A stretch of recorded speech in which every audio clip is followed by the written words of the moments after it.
know there's a podcast about that. Are you listening to a podcast? Yeah, but it's about multitasking, which I'm trying to do. I get you in one ear and... Maybe I should do a podcast. Those are the people who know you're in good hands with Allstate.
Good afternoon.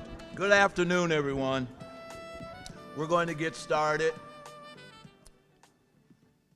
I know people are still coming in, but we want to hold fast to our time frame and certainly want to get our speaker engaged and on stage, because I think you're really going to enjoy the message that he will bring to us this afternoon. My name is Lee Gill, and I'm Vice President of Institutional Equity here at the university.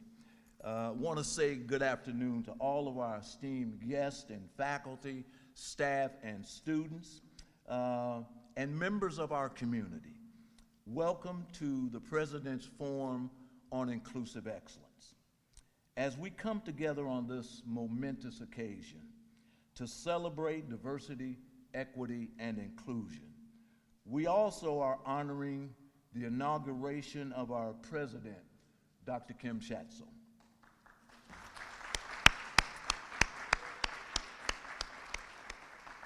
And to commemorate the 225th anniversary of the University of Louisville. I think that deserves a hand, too. Yeah. Today, as we stand on the cusp of history, we acknowledge the rich tapestry of our campus community, a mosaic of cultures, beliefs, backgrounds, and experiences that make us stronger and more vibrant. Our commitment to diversity and inclusion is not just a value we uphold, but a cornerstone of who we are as an institution.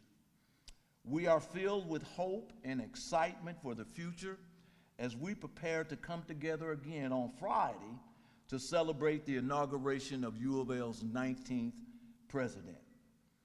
This moment symbolizes a new chapter in our university's journey, and we look forward to the visionary leadership that will guide us toward greater heights of academic and inclusive excellence. Dr. Kim Schatzel became the 19th president of the University of Louisville on February the 1st, 2023. Dr. Schatzel came to the U of L from Towson University, Maryland's second largest university, where she served as president for 7 years. There she generated support for more than $1 billion in capital investments, led Towson to an impressive 72% six-year graduation rate, and established the Office of Inclusion and Institutional Equity, the first in the state. She has received many local and national accolades for her leadership in inclusive excellence, including the prestigious Whitney M. Young Jr. Award from the Board of Directors of the Urban League affiliates across the nation. Previously, she served as interim president, provost, and executive vice president of academic and student affairs at Eastern Michigan University, and as dean of the University of Michigan's Dearborn College of Business. One of only 2% of university presidents nationwide with extensive corporate and entrepreneurial C-suite experience, Dr. Schatzel spent more than 20 years in the private sector, co-founding a multinational advanced manufacturing firm and serving as its president and chief operating officer and chief executive officer. President Schatzel holds a PhD in business administration from Michigan State University and a bachelor's degree from Washington University in St. Louis. She currently serves on the boards of Atlantic Coast Conference and the Greater Louisville, Inc., several university affiliate boards, and Impetus for a Better Louisville. She also is a member of the President's Alliance on Higher Education and Immigration, and the President's Trust of the American Association of Colleges and Universities.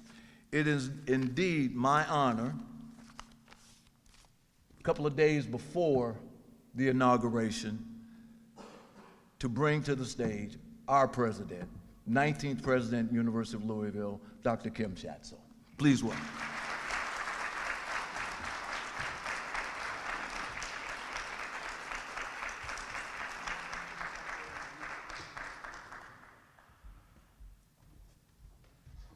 Good afternoon, everyone.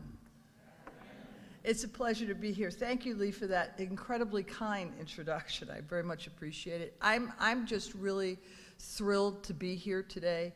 I can't wait to be able to hear more from our distinguished speaker. This is a celebration of the university, and what I've tried to do over the last 2 weeks is to really focus on what makes the University of Louisville special, and to have the inauguration be a celebration of the university and its people and its 225 years. But I do want to take a moment to talk a bit about why I think inclusive excellence and diversity and equity is important for our institution itself, and it really starts with 4 very simple principles. The first is the fact that you cannot have a high-quality education without a diverse and inclusive classroom, period. I tell people the fact that when I was a faculty member in marketing, I taught in an MBA program at night, and everyone that was in that MBA program at the University of Dearborn, or I would say 80% of them, were engineers from Ford Motor Company that was across the street. So instead of having a class of 40 people, I had one person 40 times. Because they all brought the same educational background, the same experiences. Anytime we would talk about something, they'd say, well, at Ford, and then somebody would jump in and somebody would jump in. So diversity and inclusion, having voices heard in a classroom, it makes it so much richer, and that's what you need for a high-quality classroom, is to be able to have a high-quality university education, is to do that. So that's number 1. Number 2 is the fact that it's the right thing to do. It's the right thing to do to be able to provide the fact that we are accessible to all residents, both of the Commonwealth, of our community, to be able to be in a position to be able to invite, welcome, support folks to be able to thrive and prosper is the right thing to do. So there's a social justice aspect of it, and let's just say it right out there. The third reason is the fact we are here to educate leaders, the next generation of leaders. And if we can have them know how to thrive inclusively and to support others to thrive inclusively, when they leave this campus, they will be better prepared to lead in a global society with many ideologies, identities, and demographics. They'll just be better prepared to lead. So it's those 3 things that are very important when we focus on inclusive excellence as a requirement for us and to commit the university to be able to do that. I feel very strongly about this issue and this circumstance and this goal of being able to teach our students and create an atmosphere where folks of all ideologies, of all demographics, and of all identities are supported to thrive and reach their fullest potential. That's what this university is committed to, and this is what I'm committed to as well. So with that, I hope we all join me. I know you do. And there are challenges today. I mean, there's challenges across the board to be able to do that. I always describe it as a relentless pursuit. We always make 2 steps forward and suddenly 1 step back. It is a relentless pursuit. I talk about the fact when I started in manufacturing, I graduated from college, my first job was a second shift trim foreman at a Ford Motor Company making Pintos, so that will kind of age me a little bit. And I was a foreman, because they were gender-neutral titles. There was no gender-neutral titles back then. Today they call them production supervisors. And the very first day on the job, my boss told me that it was unnatural for me to have a job in manufacturing, and that I was taking a job from a man who needed it to support his family. That was 1978. And we take a look at today and some of the steps forward and some of the steps back that we've done based on gender, based on sexual orientation, gender identity, race, ethnicity. We can go on. It's relentless. So I know you all join me, and we have hope. We have to keep hope alive. Have to keep hope alive, have to keep the relentless pursuit. And I know that we all gather together to make sure that this institution and this campus is welcoming and supportive and expects that everyone can thrive inclusively.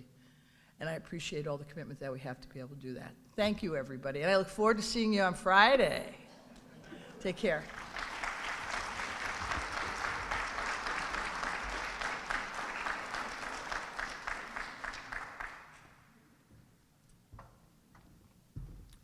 Thank you, Dr. Schatzel. Well, it is indeed a pleasure to introduce our guest speaker for this afternoon. As I was introducing Steve to the president, I mentioned that Steve and I probably have known each other for some 30-some years, back when I was dean at Lake Michigan College in Benton Harbor, Michigan. And we were, at that point, just formalizing diversity and inclusive excellence programs. And I have watched over these many years Steve's ascendancy to one of the top DEI speakers in the country. And what I was able to secure him in terms of an amount of dollars for at Lake Michigan College some 30 years ago, multiply that times around 300, 400%, because he has truly become an outstanding speaker in the arena of diversity, equity, and inclusion. You all have read his bio. You know that he conducts these workshops, programs, and engagements all across the country, just coming from Cornell University. So not to take any of his time, please, would you welcome Dr. Steve Robbins.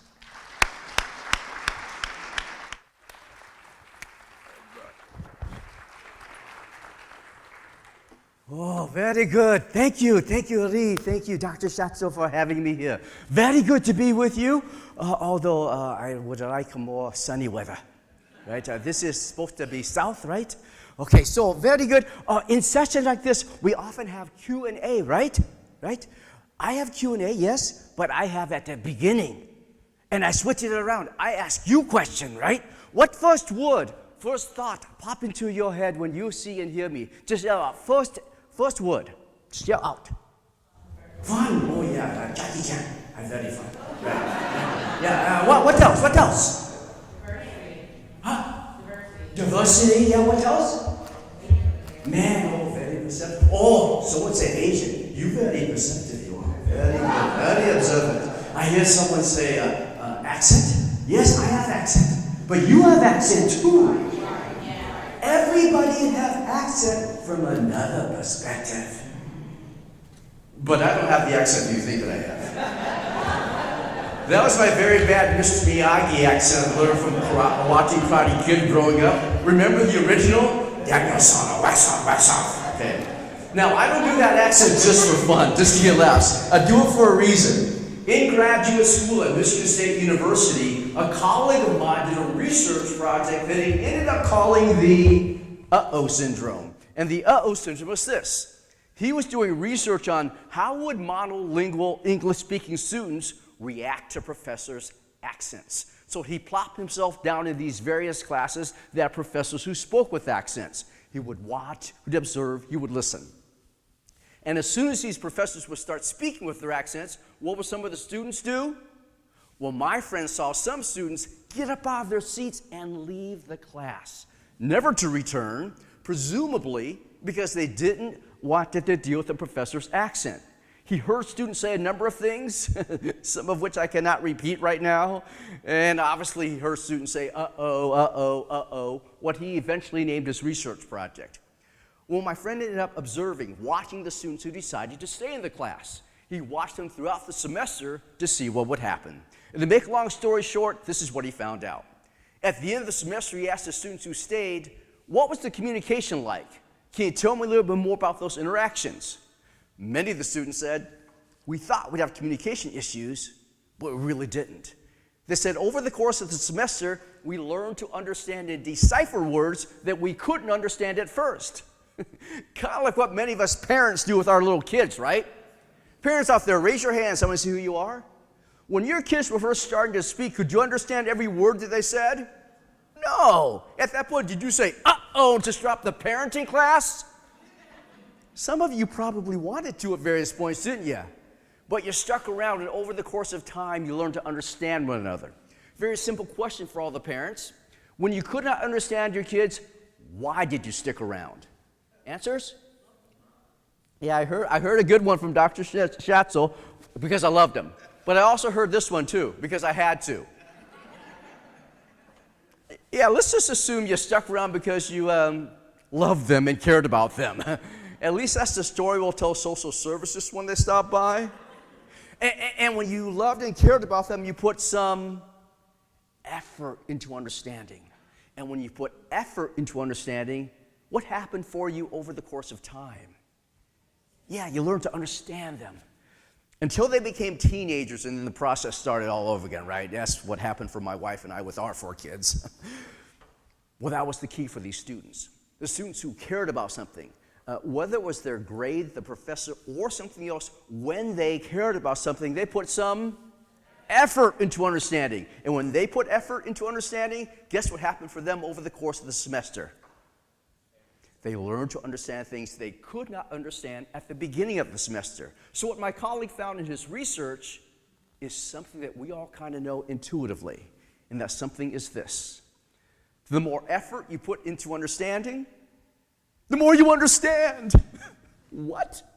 Yes, effort is positively correlated with understanding. Those students who indicated on a survey at the end of the semester that they put some effort into understanding ended up evaluating these professors with their accents as good or better as any other on the campus of Michigan State University. My colleague wrote this in his paper. He wrote, "In our encounters with difference, which we have more in the future, we need to give others a chance." Let me say it again. In our encounters with difference, we need to give others a chance, he wrote. I like what he wrote there, but I love more what we talked about after his paper came out. We talked about this. In our encounters with difference, we need to give ourselves a chance. We kind of flip the switch, turn the arrow. In our encounters with difference, we need to give ourselves a chance, we talked about. I love what we talked about because of this reason. See, probably like me, you've watched and observed in our society. When something is wrong, when something is broken, who do we like to go fix first?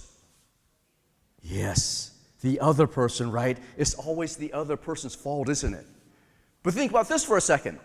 At any given moment, we are the other person. At any given moment, we are the other person, and who's the only person you can truly fix? Yourself, exactly. And that's why I'm here. I'm here to help fix you. All right, Lee, I got some good laughs on that one, because that's the best of jokes you're going to get during this presentation, right?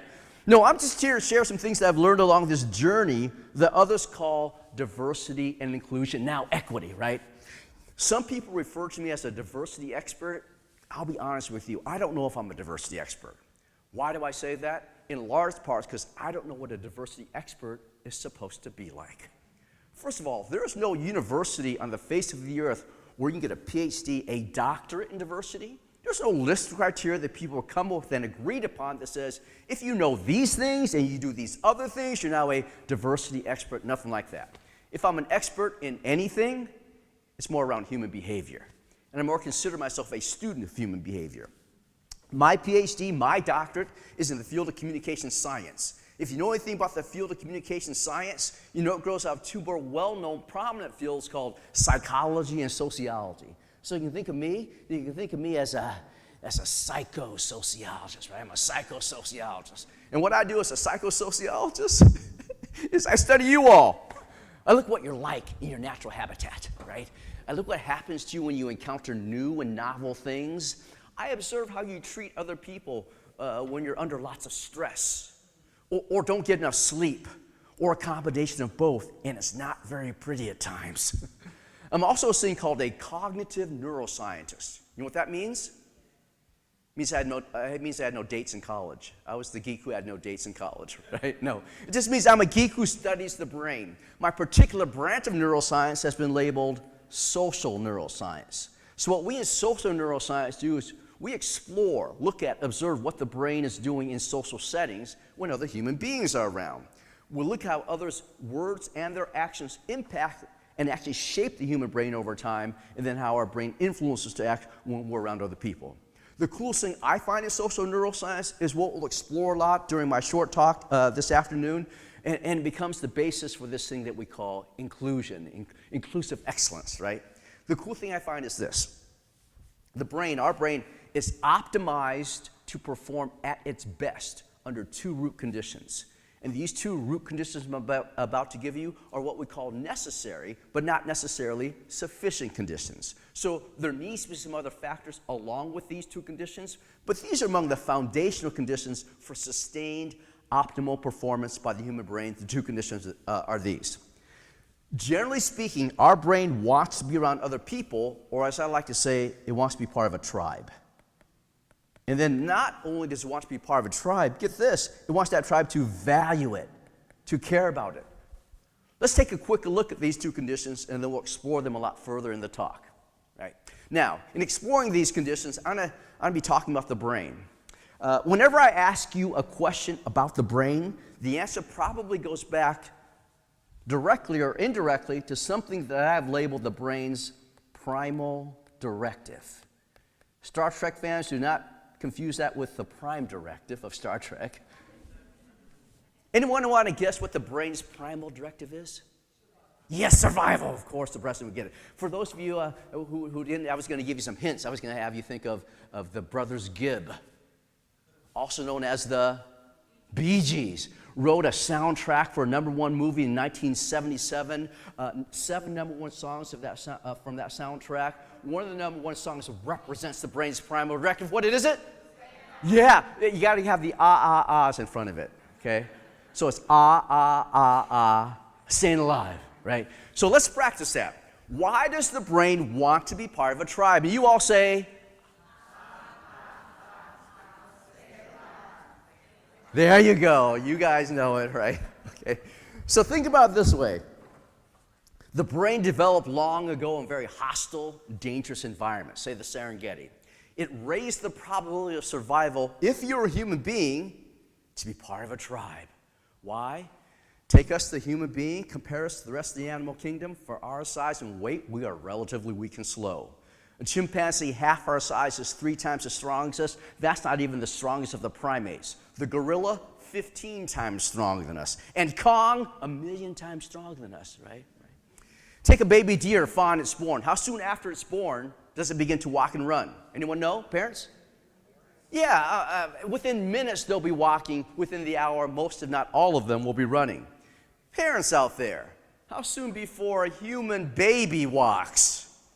About 10 to 12 months on average, right?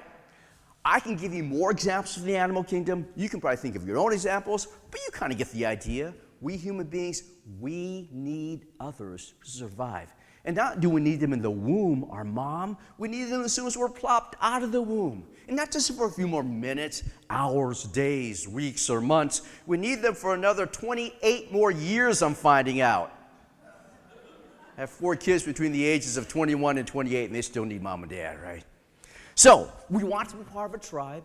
It doesn't mean that we don't want to be alone at times. We all need our alone time. But it means that we want to psychologically know that we belong. We're attached to a tribe. In fact, researchers suggested, remember Maslow's hierarchy of needs? If Maslow were alive today, or back then if they knew enough about neuroscience, he would put belonging at the very bottom as a survival need, right?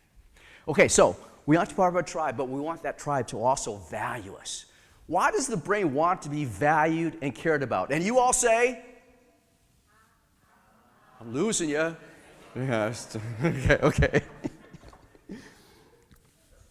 Imagine yourself on the Serengeti long ago. Dangerous, hostile environment. Let's say you're part of a tribe, so that first condition is met. That tribe values you, but it doesn't value you that much. You're very low in the hierarchy. Under those conditions, what happens to you when the tribe starts to run low on food and water?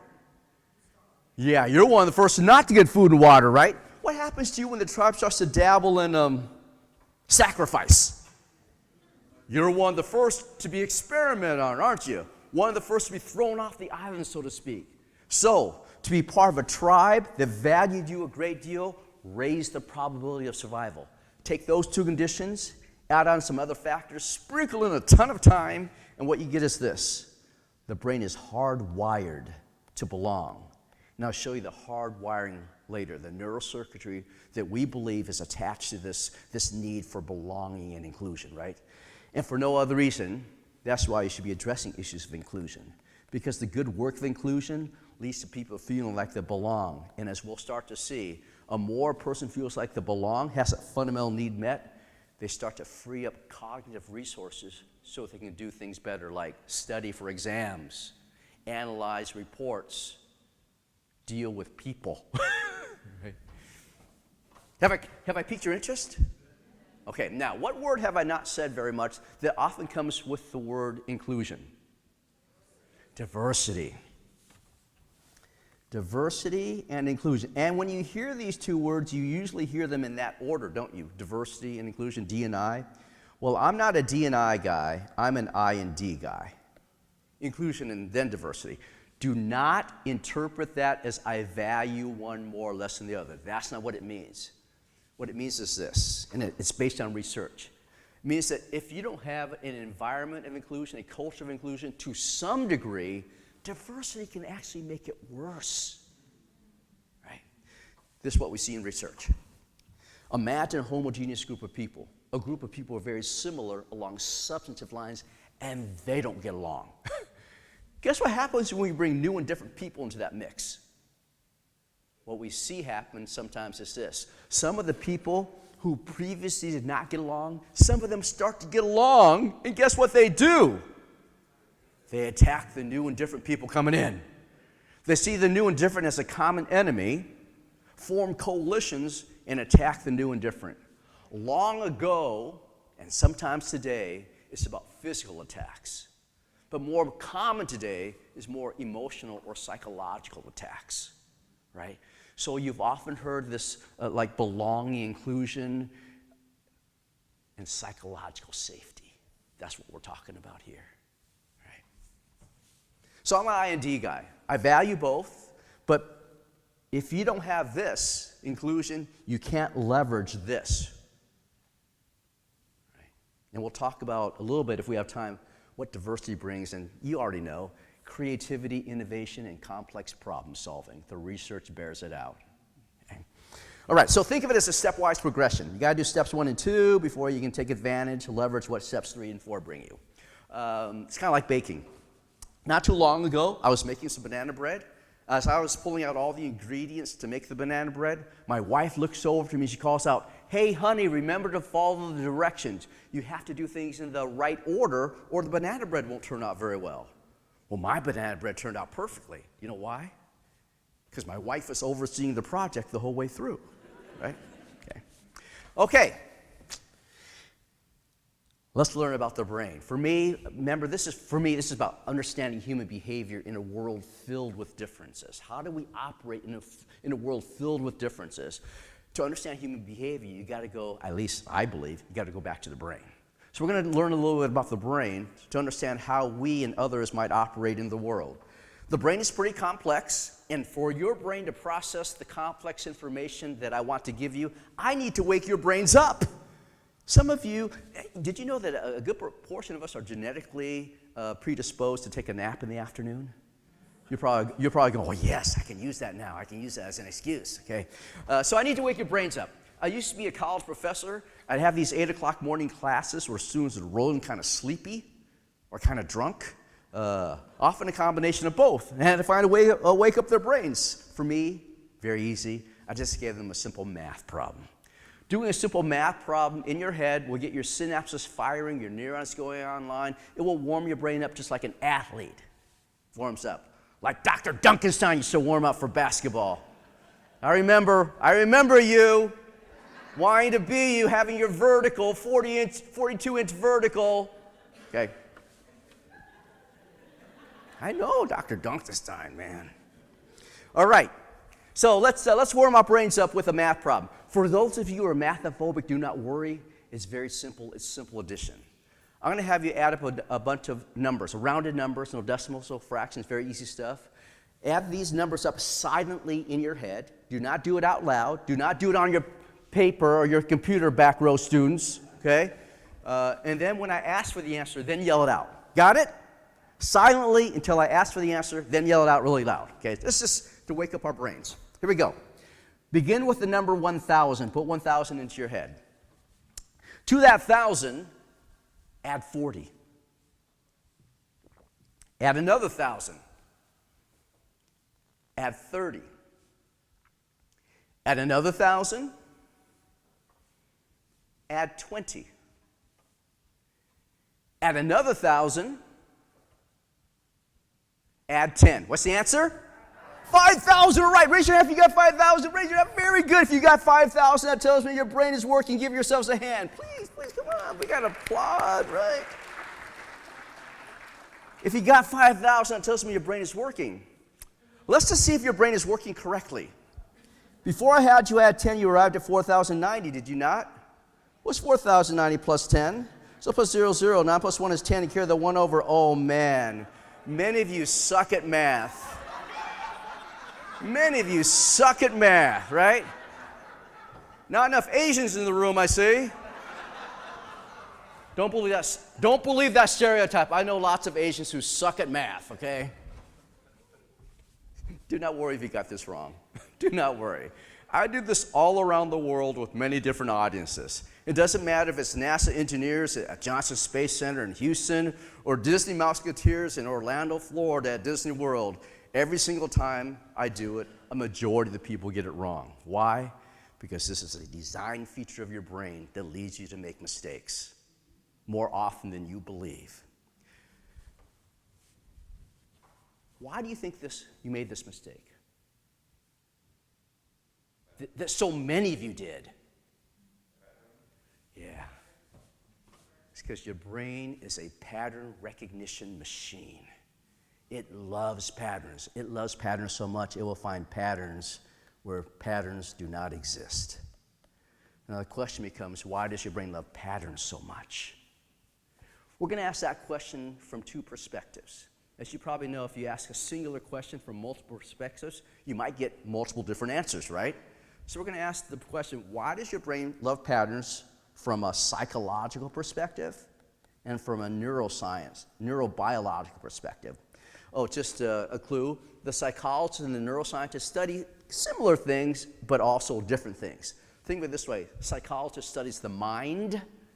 The neuroscientist studies the brain. Software versus hardware. Okay? We're going to ask the software question first. Why does your brain love patterns from a psychological perspective? At least one major reason. Comfort, yeah, in a sense, it wants to reduce uncertainty. It hates uncertainty in a sense, right? In fact, when you are in environments where you think things are uncertain, you don't know what's going to happen next, you can't make predictions, what are you like inside? Anxious, stressed, yeah. That's our ancestors on the Serengeti long ago. When they were rounding a bend and they didn't know what was coming around the bend, they were like, what's going on here? Their amygdala was firing up, hypervigilant for threats. And we're still like that today. Chronic uncertainty produces chronic stress in us. We're looking for patterns in part to reduce uncertainty and to make predictions. The more we can make predictions about what's going to happen, the more happy we feel, the more we stay alive if we're correct with those predictions. The problem is, do you think we can make mistakes? I just illustrated it for you, right? Right? Oh yeah, by the way, when things happen in our world, our brain tries to explain what happened. It doesn't like uncertainty. Why is it raining? Oh, the gods are looking favorably upon us after a drought. Why is there a drought? We did something wrong. Right? You try to confirm or create a narrative story to try to explain the phenomenon in the world. Do you think we can create false stories? Yeah. Or, worse, we're so lazy that we believe other stories that are given to us. We don't even create our own stories. We listen to other people's stories. We'll get into that more in a second. We will believe other stories and not doing any fact-checking. Right? In fact, if I never told you the answer was 4,100, would you have left this room believing you got it right at 5,000? That's what stories are like. If we never check it out, we still continue to believe the false story. All right. So from a neuroscience perspective, why do we love patterns so much? Someone said it. Yes. Say the word. Yeah, I want a more efficient word than efficient. More parsimonious. Yeah, that's not more parsimonious. I want a one-word answer. You were right, but I want a one-word answer. 4 letters. It's like Wordle, but easier.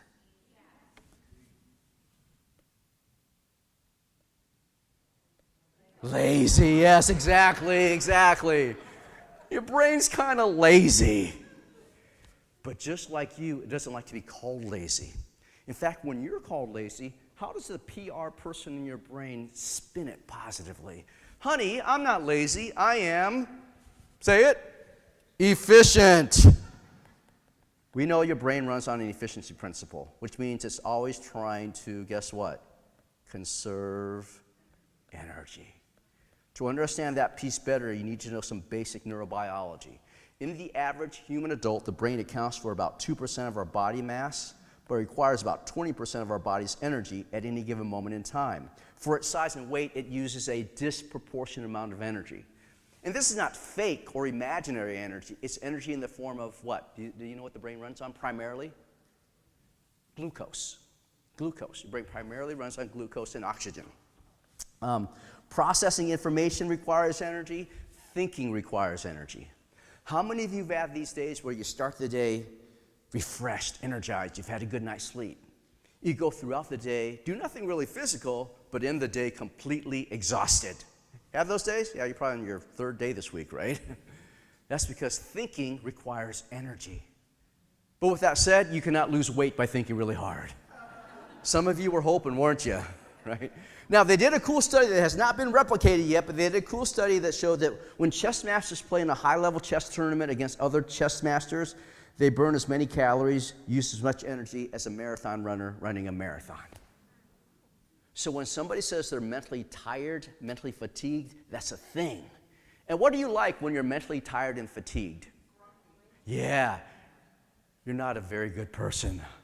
Or chances are raised that you're not a very good person. As I like to say, you're kind of a sucky person. When right?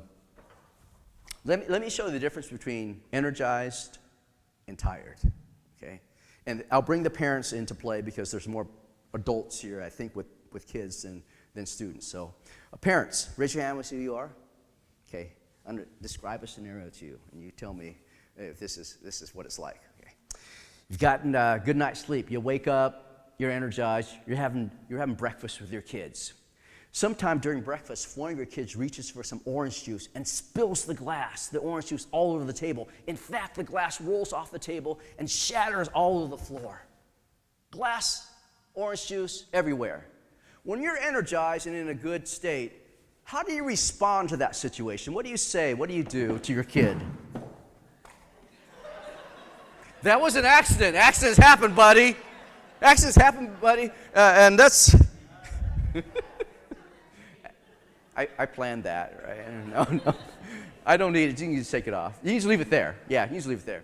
So yeah, you're probably like, hey, buddy, accidents happen. Let's clean up that mess, get you off to school. No worries, right? You clean up the mess, get your kids off to school, and then you go to work. Throughout the day, you've had to deal with people. And they drain you of your energy. At least some of you, right? You end the day exhausted. You go home, have dinner with your kids. Sometime during dinner, one of your kids reaches for some water, spills his water, glass rolls off the table, shatters on the floor, water, glass everywhere. Now what do you say? You were adopted. Twice. And sorry for those of you who are adopted. I didn't mean that very bad, in a bad way. Okay? You are a very different person when you're happy and energized, calm and mindful, as opposed to tired, stressed, mindless. If you're Marvel comic fans, think of it as Dr. Banner and the Hulk, right?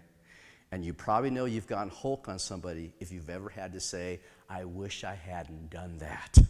I wish I hadn't said that. To some degree, you probably went Hulk. Does that resonate with parents out there? Yeah. All right. So we learned some things about the brain, and let's see if that gives us a clue on why it may be difficult for some of us, maybe all of us, to encounter new and different things. You have two environments. One's new and novel. You've never been in that environment before. One is familiar. You've been in the environment a lot. Of these two environments, all else being equal, which one of them tends to ask your brain to process more information and thus use more energy? The new, yes, exactly. You tend to spend more energy, more glucose in new and novel environments. Why? Well, I get it this way. You step into an environment, your brain automatically collects data about the environment for you, compares it against the existing database. In this case, it goes, hey, we don't have much information about this environment. We don't know the patterns here. We need to analyze. We need to think about it.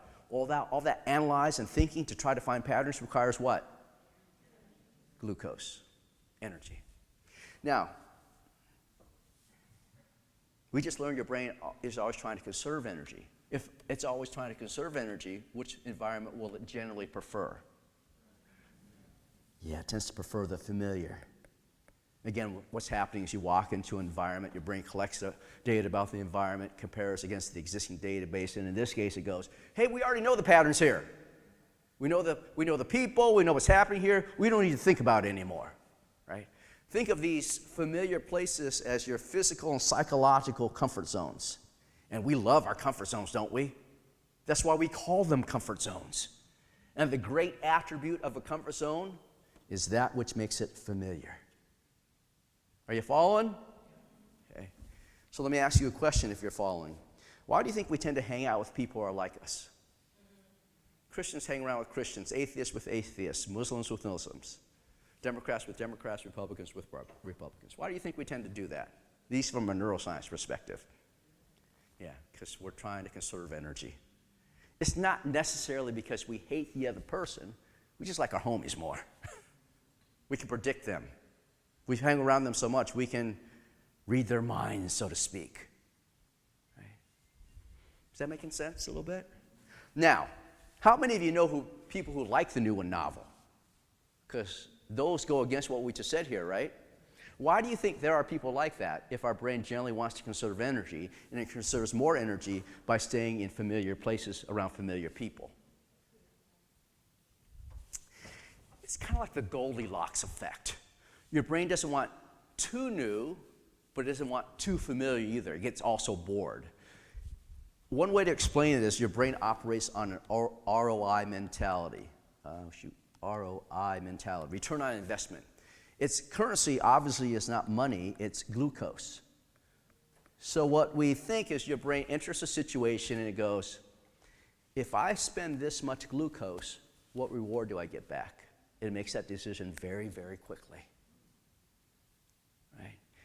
Guess what happens if you step out of your comfort zone, whether you're forced or you want to, and good things happen to you? You get rewarded. Guess what happens if you do that enough times? You're the one that wants to step out of your comfort zone more. Guess what happens if you're the one that steps out of your comfort zone and over you get punished? Your brain goes, that's too dangerous out there. They've done a study on military kids who've had to move around a lot when they're young.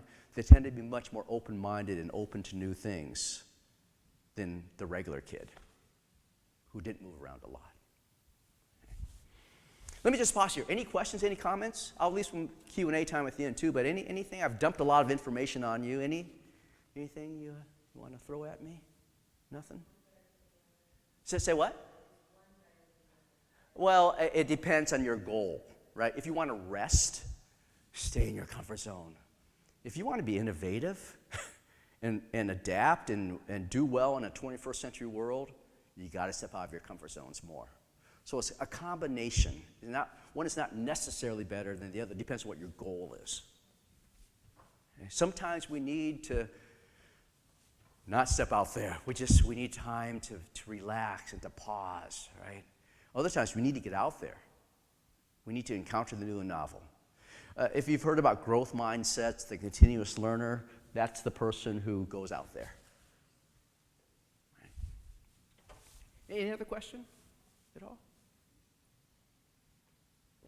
Okay, let me give you 2 words to describe the operation of the human brain.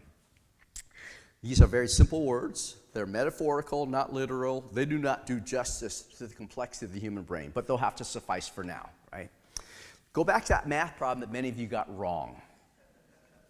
You started that math problem using what I call your modern brain. If you read Daniel Kahneman's book, Thinking Fast and Slow, he'll refer to it as System 2. Right? Your modern brain is your frontal cortex. It's your executive center. Your modern brain was designed to do those math problems. It was designed to think about things. And another word for thinking is cognition. Your modern brain can analyze. Your modern brain can do things like planning. It can do those things in large part because it has this other uniquely human trait called metacognition. Anyone know what metacognition is? It's thinking about thinking, exactly. A meta-study is a study of studies. A meta-analysis is an analysis of analyses. If cognition is thinking, what is metacognition? It's thinking about thinking, right? Which means this. We can think about our own thoughts. We can evaluate. We can be self-aware and think about and evaluate our own thoughts. And here's another addition to that. We can not only do it in the present moment, we can think into the future. Meaning, we can conjure up scenarios that have never existed before and evaluate them before they happen, or at least try to evaluate before they happen. We can live in the past. We can recall situations that we've been in, vacations we've taken and go, I like that one. I'd like to go back there again. We, because of metacognition, can live in the present, the future, and the past. Other animals, we don't believe have this ability. We see glimpses of it in dolphins, pigs, elephants, whales, but not to the degree that we have it, right? They're always living in the present. Okay? You start the math problem using this modern brain, but once your brain thinks it's found a pattern because it's trying to conserve energy, oh yeah, your modern brain, thinking requires lots of energy, right? Once it finds a pattern, it moves into the more efficient ancient brain. That's what I call it. Daniel Kahneman referred to it as System 1. Now, your ancient brain was not designed to think about things. It was designed to quickly react to things without thinking. And the faster it can react, the less energy it uses. It bases its reactions on past experiences. It makes associations with past experiences, among past experiences. It doesn't think about them and evaluate them because it doesn't have metacognitive abilities, right? So it makes associations in this and then writes what we call simple rules. A fancy name, a technical name for those simple rules is heuristic. It writes a line of code. If this, then this, hopefully this. Maybe better to write it out this way. If you encounter situation A and you do B and C outcome occurs and you like C outcome, your brain notes that. If that happens over and over again, your brain goes, I think there's a pattern here. And it goes, let me write that down, line of code. If A, hopefully, do B, hopefully C. You following? Where can a problem lie here? It's when you think you've encountered A, but you've actually encountered X. But because you thought you encountered A, you do B. But it says it's now X plus B instead of A plus B, Z outcome occurs, and you don't like Z outcome. Your ancient brain, in its quest to conserve energy, tries to do things very, very quickly. Means it leaves information out, and it draws conclusions based on the limited information. And it can make mistakes, right? Answer this question for me very quickly. Don't think about it, just answer it, if you can. How many of every animal did Moses bring onto the ark? Moses brought no animals onto the ark. That'd be Noah. That's an example of your ancient brain going, I think I know this too. Right? I can make you look stupid all day if I wanted to. Okay. In fact, I want to. Let's do another one, okay? Say this word out loud with me 10 times, joke. We'll say it 10 times out loud together, so I want to hear you all participate. And then when I ask for the answer, just yell it out, okay? Don't think about it, just yell it out. I'll know that you would have thought about the question and answer because you'll be the one answering after everybody else answers, right? So just answer right away with what pops to your head. Ready? Here we go. I want to hear it out loud. Joke, joke, joke, joke, joke, joke, joke, joke, joke, joke, joke, joke. What do you call the white part of an egg? What color is the yolk? You said yolk, yeah, but the question, what do you call the white part of an egg? Most yolks are, yes. You can't answer white part because that's part of the question. Technically, what is the white part of the egg when you cook it, or the clear part before you cook it? Well, technically, anyone know what the white part is called? Albumin, yeah. Okay, raise your hand and be honest. Who knew albumin? Who knew albumin? Okay, so maybe 6, 8 people out of, I don't know, 50, 60, right? Less than 5% of the people knew it. Here is a micro example, simplistic and micro example of how diversity can help solve complex problems. Okay? So imagine the question, what do you call the white part of an egg is a complex problem that we're trying to solve, right? Only a few people knew it. Raise your hands if you knew it again. See, these people that knew it, we didn't include them. We left them out. Why did we leave them out? Because they're weird. Why are they weird? Because they know albumin. Only weird people know albumin. By definition, they are abnormal. Right? And sometimes we leave out people society has been deemed to be abnormal, but they're only different. In this case, their difference helps us with our complex problem. That's just a simple example. There's lots of other ones that are that I could go through if I had more time, but I hope that makes sense. Right. Okay. Now, let's go back to this idea our brain loves patterns. I'll get back to keep the modern and ancient brain in mind. The modern brain is about being mindful. Ancient brain is about being mindless. Oh, let me go back to something. Of these two brains, guess which one we spend the most time in during our waking hours?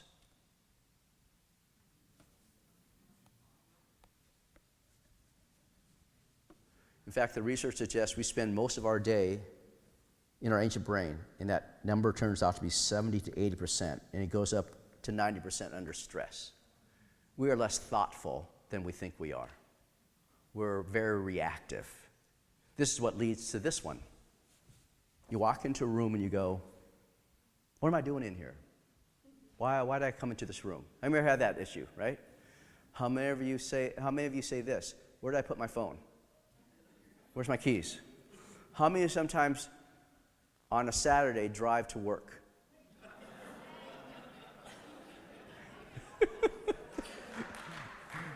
That is mindlessness.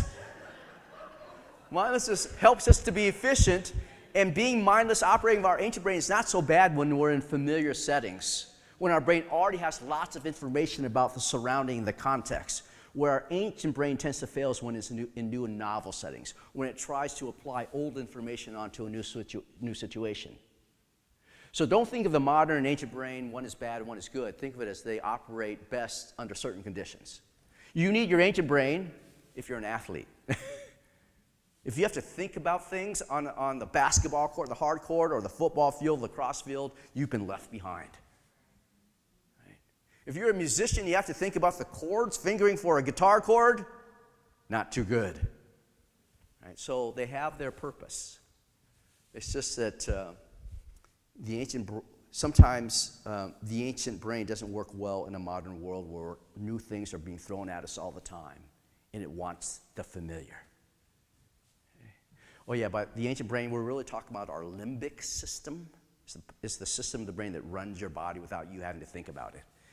And if there is an emotional part of your brain, it's contained in your limbic system. We won't go into that, but your whole brain can be emotional. The whole brain can be cognitive. But if there is an area of emotion, it's ancient. Which means this, if we operate most of the day in our ancient brain, and it's mainly about emotion, we're more emotional beings than cognitive, mindful beings. Okay? We are impacted much more by emotion. Okay? And we don't want to believe that. Especially who doesn't like to believe that they're emotional? Men, yeah. Half our society we're told what about emotions? They're weaknesses. Don't show them, right? Unless there's a ball around, right? We men, we can show emotions with there's a ball around. Basketball, football, baseball. We can laugh, we can cry, we can hug when there's a ball around. We can pat each other in the rears when there's a ball around, right? You take a ball away and that's a no-no. Context matters, right? Research over and over and over says we're more emotional, more affective than cognitive. Okay? We can bring our thinking brain online, but it requires so much energy, and we tend not to want to do it. In fact, that's what leads to these things called bias. Unconscious bias. When you hear the word bias, is that negative or positive to you? Negative, right? Is it? To a neuroscientist, a bias is neutral. In and of itself, a bias is neutral. To a neuroscientist, and this will kind of resonate with what we just learned, to a neuroscientist, a bias is a cognitive shortcut the brain takes to conserve, guess what?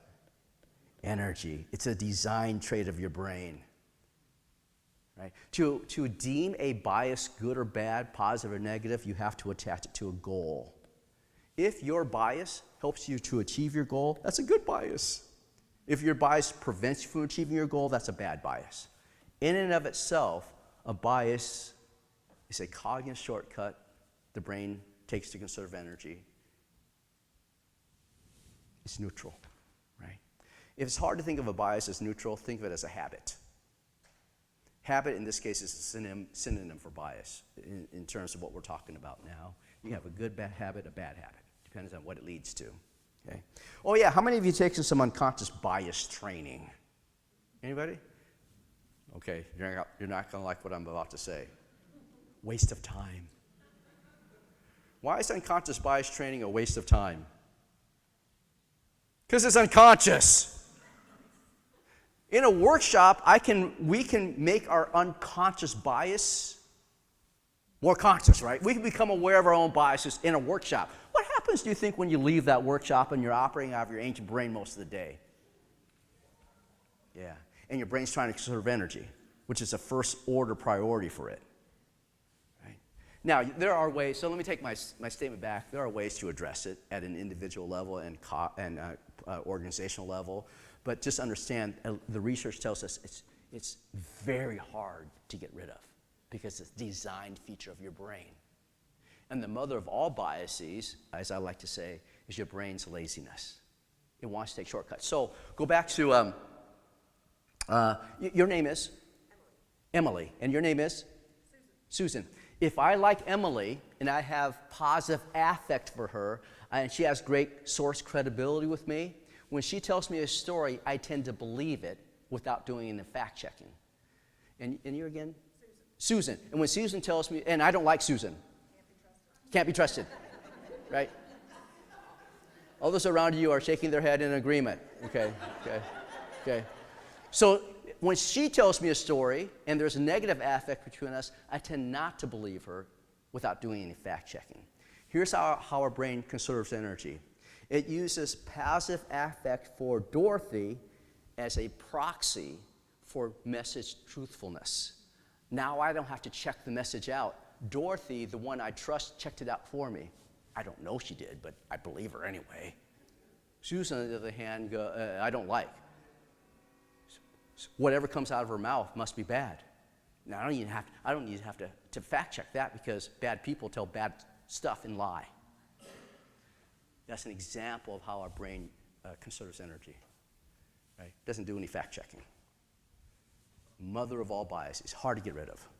You can address it, but let me walk back my statement a little bit. For those of you, when I asked, did you do unconscious bias training, I would suggest to you did not do unconscious bias training. You did unconscious bias education. You got some good information about unconscious bias. Hopefully you expanded your knowledge about these things called biases. What you did not do was training. I come from a sports background. I played 2 collegiate sports. 2 of my kids have been Division I athletes. One now is a professional golfer on the Korn Ferry Tour. For me, training, it was all about practice. Right, Mr. Griffith? You cannot get any skills without practice. I can read about dribbling, but I can understand the concepts of dribbling, but if I don't practice it, I will never be good at it. Right? What we don't do is train around things that we learn about, oftentimes, in these type of settings. There's a big difference between education and training. Here's a way to remember it. Would you like your kids to have sex education or sex training? Makes more sense now, doesn't it? Athletes know this, musicians know this. But for some reason, you put people in an organization, they somehow believe if they go to a session like this, go to a breakout session at a conference, that automatically they get skills. It doesn't happen, right? So be careful when you call something an education or a training, because when you confuse the two, what tends to happen is you don't expect people to practice and you don't hold them accountable for practicing. Right? What if I was coaching a football team, a soccer team? I taught them how to dribble on paper. We drew up plays on a chalkboard. They conceptually know how to dribble a soccer ball. They conceptually know the plays, but I said to them, yeah, you don't need to practice. How will they do on the weekend when we play? Not very well, not compared to those who did practice. Okay? So I want you to get the importance of practicing. And I will give you something to practice around these issues before we leave. All right, let's go. Let's see, how much time do I have? Okay, I got a lot of time, right? All right, here we go. Go back to patterns. We love patterns. Our brain loves patterns. Put the word people in front of patterns, and you have these things called, well, people patterns, or what you can think of, in this case, as stereotypes. Stereotypes. Okay? Now, I sometimes don't use the word stereotype because it has a negative connotation for some folks, so I use a more sciencey, neutral term called mental models. In our journey in life, we're always collecting data about the world, who you hang out with, where you were born, books you read, television you watched. All of that data goes in to form these mental models, right? And what does our brain use mental models for? We have mental models of environments, we have mental models of people, we have mental models of concepts, schema, we call them, schemata. What does our brain use mental models for? Oh yeah, by the way, our brain's primal directive is what? Staying alive, so it's always trying to detect threat. So what is our brain using mental models for? Evaluating and judging the things we encounter. Here's the deal though. The ability to evaluate and judge things you encounter does not guarantee that you'll do it well. Just because you can do it doesn't mean you do it well. A lot of the wellness of a judgment or an evaluation is highly dependent upon the data contained in the mental model. Is the data information good? Is it bad? Is it enough? Right? And here's what the research says. Your brain will judge and evaluate something in less than 0.25 seconds, often faster than that. It's a survival. Evolutionary biologists would say you need to judge things very quickly. And you erred on the side of seeing something more dangerous than as safe. Okay? That's your ancient brain. Your ancient brain will judge something in less than 0.25 seconds. Your ancient brain is more about speed. It prioritizes speed of judgment, while your more modern brain prioritizes accuracy of judgment. Problem is, the modern brain requires lots of energy. We don't spend a lot of time in it. Is that making all sense? Yeah. Oh yeah, by the way, our brain doesn't go, hey, there's a Lee there. I don't have much information about Lee, so I won't judge him right now. I'm going to wait until I get more information about Lee before I evaluate him. Do you think your brain does that? No, it goes, I have one piece of information and I will judge Lee. It doesn't care. It has to make a decision. Right? It can leave stuff out. It doesn't have enough stuff. So what decisions is it making? It's trying to assess threat. Right? So when you encounter a person, for your brain to quickly evaluate something, like a person, it has to reduce a multivariable person down to one or two variables. Would you agree? So everybody is made up of multivariables: height, weight, what you wear, color of your eyes, your skin, perceived sexual orientation and gender. All those things are variables that your brain has to use to evaluate something. If your brain has to take in all those variables and analyze them, would you think it takes a lot of time to do that? Yes? No? Yes! Right? So in order to do it quickly, it has to reduce a multivariable person down to one or two variables. I argue, because I'm a social neuroscientist, and we have a social brain, a relational brain, a tribal brain, that it reduces it down to this: insider versus outsider. Are you in group or out group? And our brain has a natural positive bias towards insiders, meaning it errs on the side of seeing the insider as relatively safe. It doesn't know the insider is completely safe, but it sees them more safe than the outsider, which it has a natural negative bias towards. It has to be wary of outsiders. We don't know, we can't predict what they will do because we don't have enough information about them. They're not part of our group. Is that making sense? And it leads to a number of things. I want to focus on one thing, what we call fundamental attribution error. Anyone know what fundamental? Hey, the class in the back, what class are you in? It's okay to speak up. Public speaking. I'm making like 10 million public speaking errors, aren't I? Right? Which should tell you something. There are some rules you should follow, but it's okay to make mistakes here if you seem genuine. Right? Right? Do you think I'm genuine? Okay.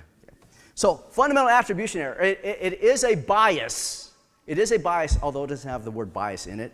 Fundamental attribution error, one of the things it says is this: when an insider and an outsider do the same thing, we will give different reasons for why they do those things. Generally speaking, what it says is this: we often try to make attributions or reason why people do things or in situations they're in, okay? And we'll make these mistakes. One of the mistakes is when you compare insider versus outsider. My favorite example that the president will like, because she's a Spartan. She's not a Wolverine because she's from Dearborn, University of Michigan, Dearborn, right? Oh, yeah, go green. All right. True Spartan in the room. We're going to use that later, okay? So I have my master's and PhD from Michigan State. As a proud Michigan State Spartan, I have a green S on my license plate. In fact, if you look at all the cars in our household, there's a green S on it or a Spartan head, Sparty head. It tells everybody that my family, we are loyal citizens of Spartan Nation. We are good people. Other people in my state of Michigan, other very bad people in my state of Michigan, they're a Michigan Wolverine. And anytime anybody drives by me with a blue M on their license plate, they cut me off. They veer right in front of me because that's what those people do. They're genetically encoded to treat other people poorly. They're animals. Wolverines, it's in their name. How could they not be, right? But here's the deal. If a person with a green S on their license plate drives by me and cuts me off, I'll probably say, they didn't see me. Notice something here. An insider, a Spartan to me, cuts me off in the road. An outsider, a Wolverine, cuts me off in the road. And my brain has a tendency to give different reasons for why they do so based on their in-group and out-group status. Why is the Wolverine cut me off in the road? Because they're idiots. That's actually true. I know I have fun with you here, but I'm speaking truth there, right? Why is the Spartan cut me off in the road? They didn't see me. All else being equal, even when the insider and outsider do the exact same thing, our brain has a tendency to give different reasons for why they do things. It tends to be much more harsh with its attribution for the outsider and much more lenient with the insider. Let me give you another example. An outsider is on welfare. Why is the outsider on welfare? We all know, right? Yeah, because they're lazy. They don't work hard enough. Why is an insider on welfare? Bad luck, poor economy, variables outside of their control, right? But in those situations, I want you to understand that's your ancient brain giving you the quick, less than 0.25 second evaluation. What happens if we pause and bring our modern brain online? And the research says we only have to pause maybe 3 or 4 seconds to give our modern brain a chance to come online and analyze more data. Maybe this is what would happen. How many of you know or heard of stories of these outsiders, people you don't know very well, out-group people? Some of them work very, very hard in our society and can't get out of welfare. How many have heard these stories before? Can't lift themselves up. They have 2, maybe even 3 jobs. They can't rise, right? How many of you know insiders who are downright lazy? Yeah, we all do. They come for a holiday. They're called relatives, right? So, see, our modern brain can sift through more of the information, analyze, and go, okay, in our brain, there's data that says there are good and bad insiders. There's information that says there are bad, good outsiders. Our ancient brain doesn't do that. It goes insider good, outsider bad. Trying to make a quick evaluation without analyzing much. Could that lead to some favoritism and bias if you're an in-group member? Yeah. We're running out of time, so I'm going to focus on. Oh yeah, I want to go back to the Spartan thing. Remember I said earlier our brain will only use one piece of information to judge people? Before COVID, I was in London's Heathrow Airport waiting for my flight home from a talk.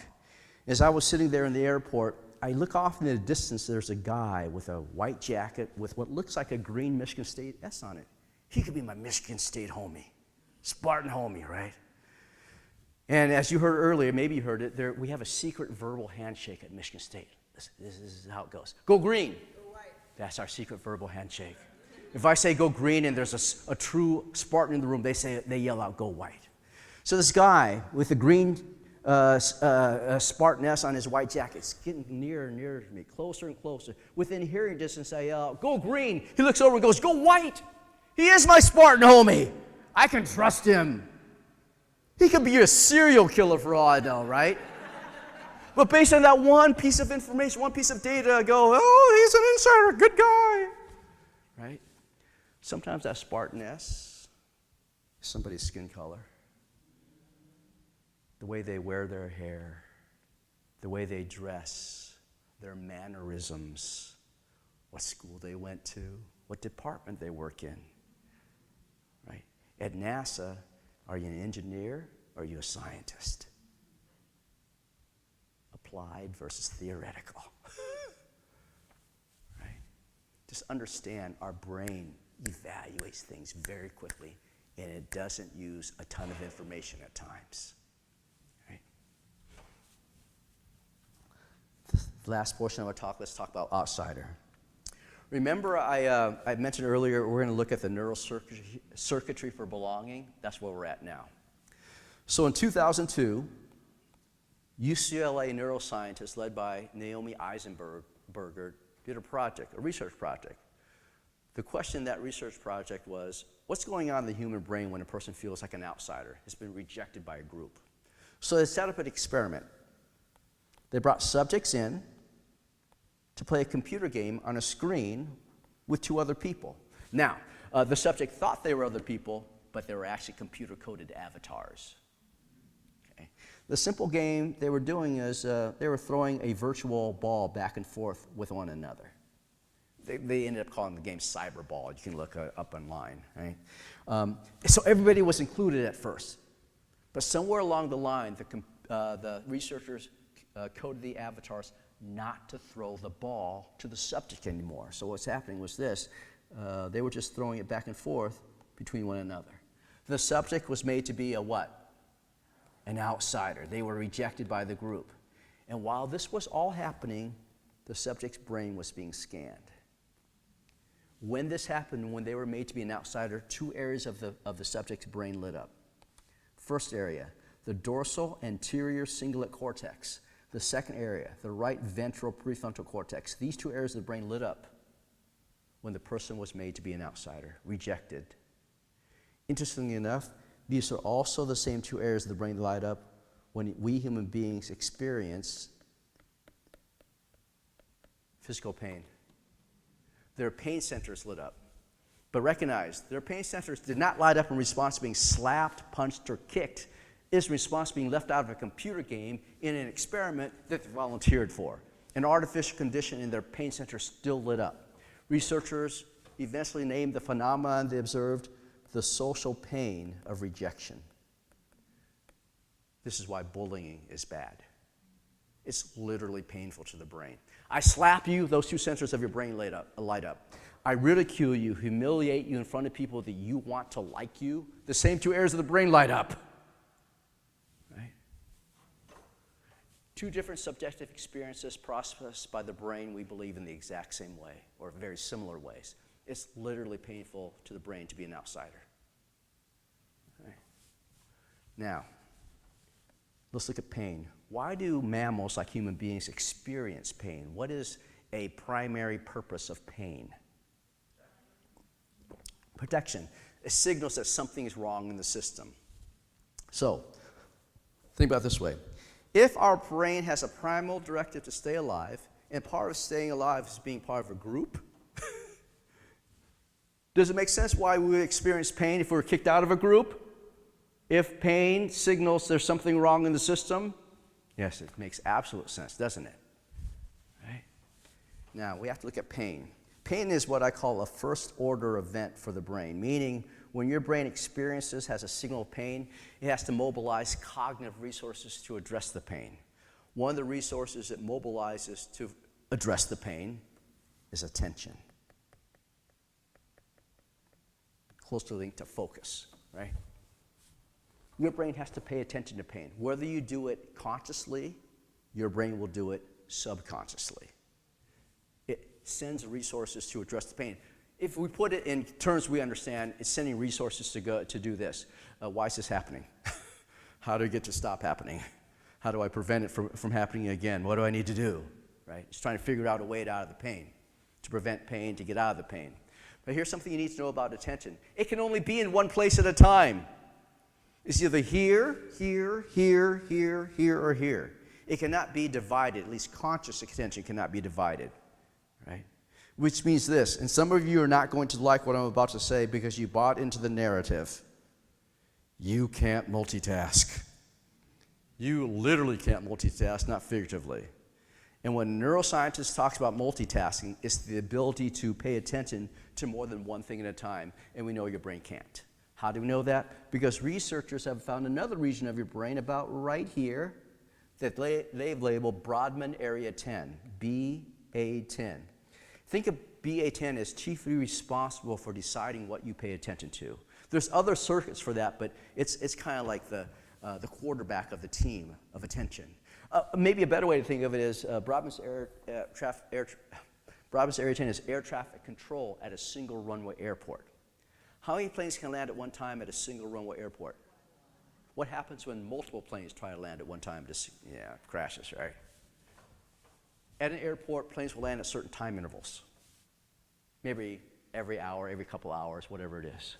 Well, some research suggests that Brodmann's Area 10 makes decisions about what you pay attention to at certain time intervals. That time interval turns out to be as fast as 7 milliseconds. Every 7 1,000ths of a second. That sounds fast, doesn't it? Do you have anything to relate it to know how fast it is? Blink your eyes. When you blink your eyes, that takes you approximately, I forgot a zero, 350 milliseconds.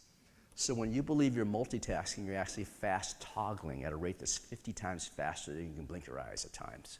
Right? If the tasks are simple, repetitive, you've done them a lot of times, you can fast toggle and it appears as if you're multitasking, but technically you're not. Where the problem lies is when the tasks become complex or it's a novel task. That's when the research on multitasking says you're about 20 to 30% less productive, less efficient, and will tend to make more errors, more mistakes. This is why driving and texting is akin to drunk driving. If you could multitask, you'd be able to drive and text without any problem. Okay? If you were able to actually multitask, you would never do this. When you're reading a book, you get down to the bottom of the page and you go, what did I just read? How many ever done that?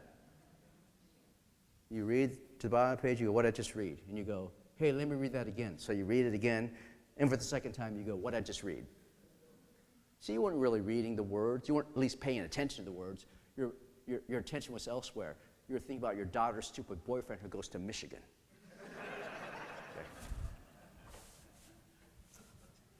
Okay. Let's see, do I have time? If I had time, I would drive. How much more time do I have, Lee? 10 minutes? Okay. Okay. I was going to bring some students on stage to show that you can't really multitask, but that will take too long. So just understand, you can't multitask. Conscious attention. Another way, go home tonight, watch a newscast, ESPN Sports Center, try to listen to the anchor and read the bottom news feed at the same time. If the information is something you already know a lot about and relatively simple, your brain will fill in the blanks. And it's relatively good at that. The problem lies when the information is complex or it's new and novel, and your brain will tend not to remember the information very well. Okay. So the question is, in a session on inclusive excellence and inclusion, why is Steve talking about the brain's inability to multitask? Let's lay down the logic. When you feel like an outsider, your brain suffers what researchers have labeled social pain. When you suffer social or physical pain, your brain has to pay attention to the pain. How many things can your brain pay attention to at any given moment in time? What did we just learn? One. Scenario is this. A new person has been asked to share an idea at a meeting, at one of their first meetings at the institution. Remember, they're new. They don't know people very much. They don't know the norms there. In the meeting, when they share their idea, some of the people who've been there a long time attack the idea. They challenge it. They say these words, "We don't do that here." Okay. Since this person's new, they don't know these people very well, they see the challenge as an actual attack. And since the idea is an extension of them, they see it as an attack on them. Following? So now, if the research is right, they're feeling like an outsider. They're suffering some degree of social pain. Their brain has to pay attention to the pain. Their brain can only pay attention to one thing at a time. If all this is true, what are they not doing very well in the meeting? Paying attention. They're not listening very well. In their brain, they're going, like I said earlier, why are they doing this? How do I get them to stop? How do I prevent it from happening again? Should I get my resume ready? Right. An hour later, the meeting is over. This person goes back to their workspace. Did they forget about what happened in the meeting? No. When do they forget about what happened in the meeting? Maybe never.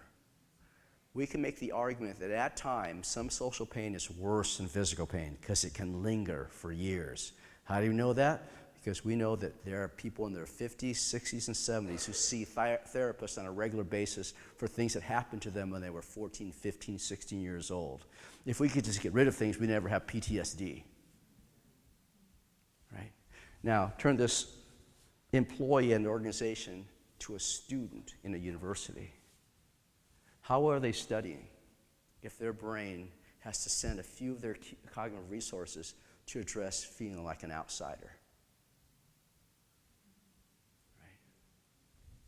And then when they don't perform as well, not because they don't have the talents or skills, it's because part of their cognitive resources has to address this cultural issue, and they have fewer resources to get good grades. When they don't do very well, who do we blame? Them. Sometimes it's them, but rarely do we look at what environment did we put them in to either influence positively their learning or influence negatively their learning.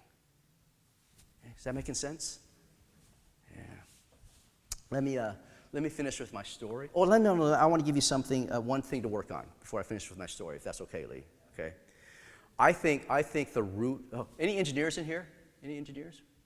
Yeah, I'm gonna tingle the engineer's spine. Raise your hands, engineers. I'm gonna tingle your spine right now. You ready? Ready? Get your spine tingled. 2 words. Tingle your spine. Root cause. It just tingled, didn't it? Because engineers study root cause analysis. Right. I think the root cause to our inclusion and diversity issues, closed-mindedness. Until we address this issue, it doesn't matter what work we put into the symptoms of inclusion and diversity. Until we address this issue and some others, we won't get very far.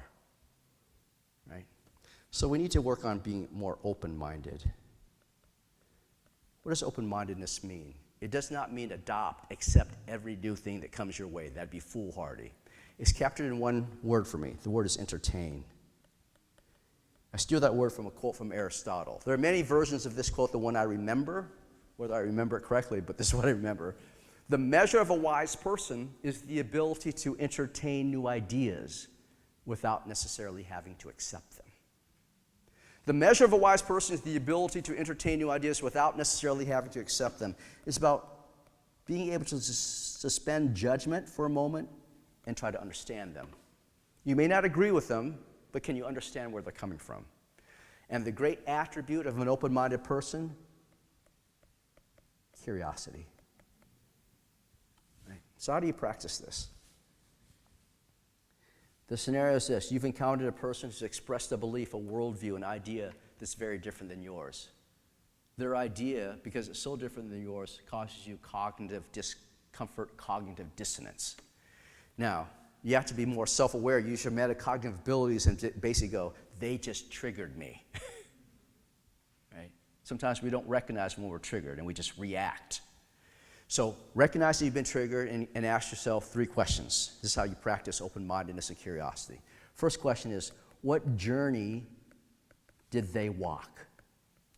What experiences did they have that led them to certain conclusions and beliefs about the world that are very different than mine?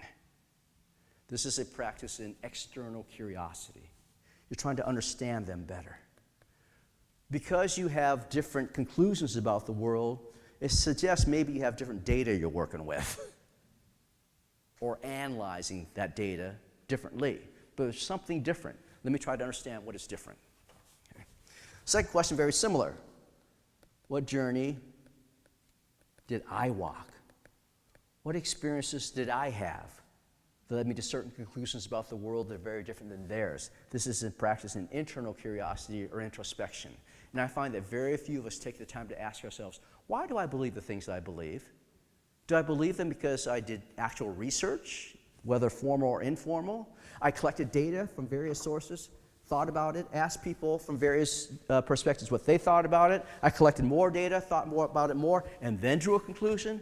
Or do I believe it because the person that said it to me is the person I like? Right. The third and final question presupposes we live in a shades of gray world. A shades of gray world is one in which you cannot definitively, objectively prove that you are right and they are wrong. A shades of gray world is one in which you could have multiple valid perspectives depending which data set you're working with and how you analyze the data. Right? In such a shades of gray world, ask yourself this final question. Why am I so certain that I'm right and they're wrong if I can't definitively, objectively prove it? Why am I so certain that they're wrong and I'm right if there could be multiple valid perspectives? Once a person becomes certain about something, their curiosity decreases. There's an inverse relationship between the two.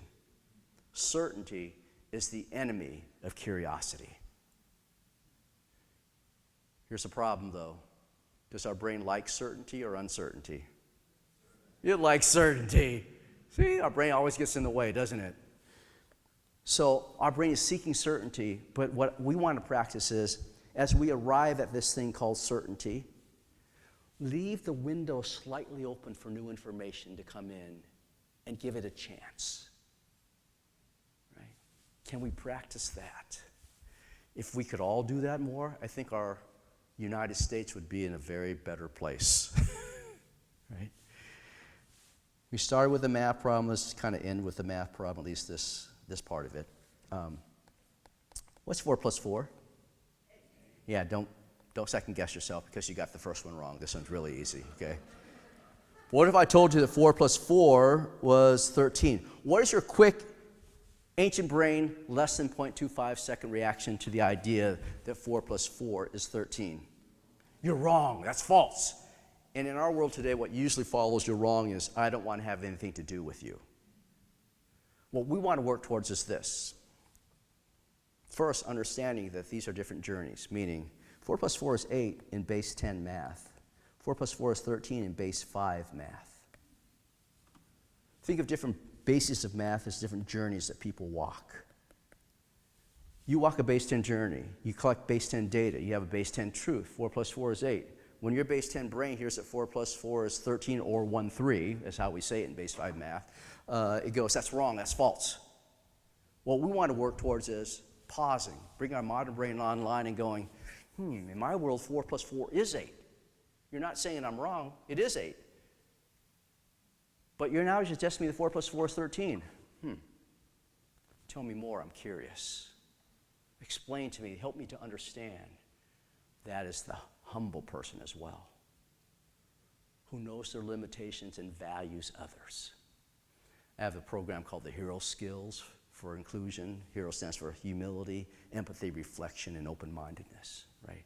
All metacognitive skills that are 21st century skills for people who want to adapt and be flexible in a world filled with differences. Okay. Let me end with my story, quick story, and then we can have Q&A or whatever we need to do, okay?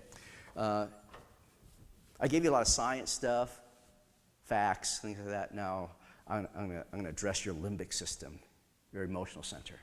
Okay? I was born in Vietnam, came to the United States in 1970 when I was 5 years old. In that year, my mom married an American serviceman there, not necessarily because she loved him. She did, but she also married him for another purpose, to take her only son out of a war-torn country. The Vietnam War was escalating and it was becoming more dangerous where we lived. So my mom makes this decision to marry this guy to take us to the United States. In making that decision, she simultaneously makes the decision to leave our whole family behind. It would just be me and my mom going to the U.S.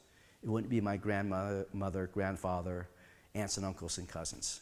It pained my mom a great deal to leave family behind because in Vietnamese culture, family means everything. You are nothing without your family. Your identity is tied to your family. In fact, if you grow up in an individualistic type of culture like the U.S. versus a collective, you truly don't understand. But if you were to come to me in Vietnam and you asked, who are you? My traditional response would be, I am the son of, I am the brother of. I would give you my family name first, not my individual name. Right? Anyway, to offset some of the pain she was leaving my family behind, as we fly across the oceans to the U.S., my mom tries to teach me some things that she learned about the United States as she was growing up. Some very positive concepts embedded in words that many, if not all of us, are familiar with, words that sound like these. We hold these truths to be self-evident, that all men are created equal, that they're endowed with their Creator with certain unalienable rights, that among those rights are life, liberty, and the pursuit of happiness. She tried to teach me some very good concepts in our declaration, concepts that we're still trying to operationalize well, right? And she tried to teach me the place we're going, called the United States of America, was one of very few places across the globe where you could come with nothing except for the shirt on your back, but end up with something if you worked hard enough. She left out the part about it's good to know people too, right? Because outsiders don't have the same access to opportunities as insiders. And sometimes we're outsiders not because we lack skill, but we lack an attribute that insiders like. Because we know albumin. Right? We finally land into LA. LAX, deboard the plane, go into a building where we're processed as immigrants. When we're done being processed, we leave the building, walk into a corridor. On either side of the corridor, a bunch of people. We walk further and further into the corridor. As we walk further and further in, some of those people begin throwing things at me and my mom. And these were not good things. Some of them spat on us as we walked by. Some of them yelled horrible words at us as we passed by. I didn't understand English at the time, but I knew these were not good words by the way people were yelling them. I remember my mom putting her arms around me, all 4'11", 95 pounds of this young Vietnamese woman trying to protect her only son from the things that people were throwing at us. As we'd walk along the corridor, sometimes the pelting would become harder and harder. My mom would instinctively squeeze tighter and tighter, and sometimes she would squeeze so tightly that it would hurt. On those occasions, I'd look up, I'd want to say something to my mom, but I never did. Because every time I looked up, all I saw was tears streaming down her face. And even as a little 5-year-old, I knew I should be silent at the time. We weren't treated very well when we first arrived here by some people, not all. Some of those people who didn't treat us well saw us as these outsiders who didn't belong. They saw us as these immigrants invading their land, they forgetting that we are a land of immigrants. I grew up in some tough neighborhoods around LA. I can actually wear the t-shirt straight out of Compton. I grew up in Compton, Long Beach areas, not fun places to grow up in. But my neighborhoods that I grew up in were not the worst of my situation. The worst of my situation was the guy that my mom married, my stepfather, who was physically and psychologically abusive to my mom and me. I don't want to go into the details of how bad a guy he was, but I'll give you one to illustrate how bad he was.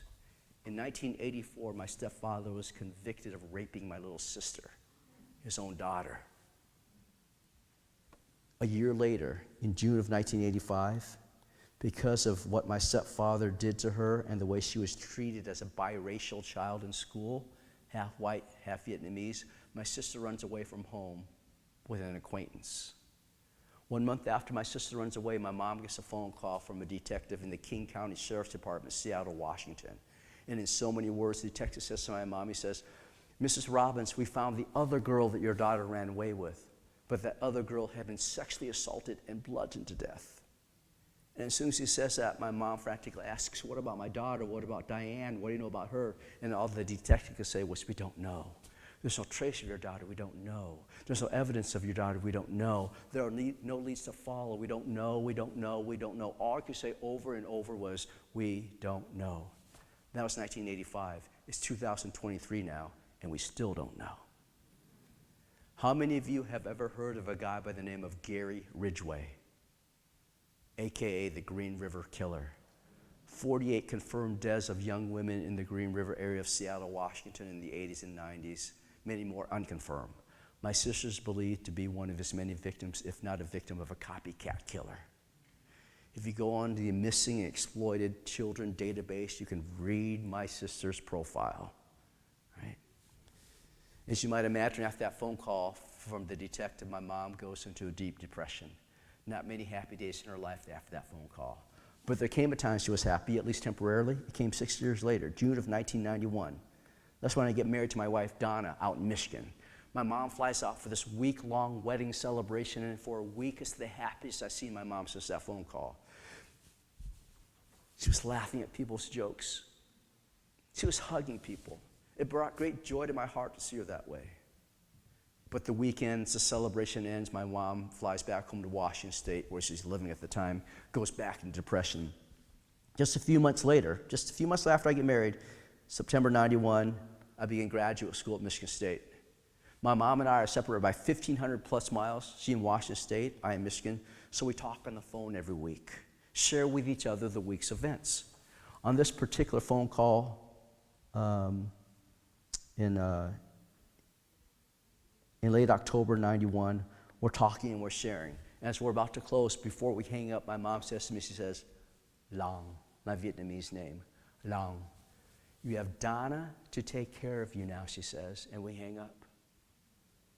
A week later, in early November 91, we're talking and we're sharing, my wife and I, about our week. We get a phone call. My wife picks it up and quickly hands me the phone.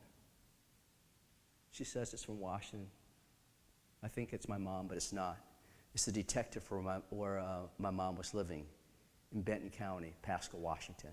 And in so many words, the detective says to me, he says, "Mr. Robbins, we have some unfortunate news. We just found your mom, and she was hanging in her shower." A week after my mom says to me, you have Donna to take care of you now, my mom takes her own life. I imagine one of the reasons she did it was because she was treated so badly in the United States as an outsider who spoke with an accent, who couldn't get what people saw a valuable job with a valuable title, that after she found someone to take care of her only son, she saw no other reason for living. Up until the point of my mom's suicide, I hated being Asian. I hated what I looked like. Why? Because growing up, I heard so many negative messages about people who looked like me that my brain absorbed those messages and created a negative mental model of people like me. And it hated that mental model. In the world of race studies, we call that internalized racial oppression, when you start to hate the people you come from because you believe all the bad stuff told about the people you come from. The gender equivalent of that is when we use media messages to tell young girls and women what they're supposed to look like. And when some can't achieve that look, they start to hate who they are. Do not underestimate the power of words and messages to tear people down, to make them feel like outsiders, to cause them social pain. But also, do not underestimate the power of words and messages to lift people up, to make them feel like insiders, to take away their pain. If there was anything that was good that came out of my mom's suicide, it could be this, the timing of it. It happened the first semester of graduate school for me.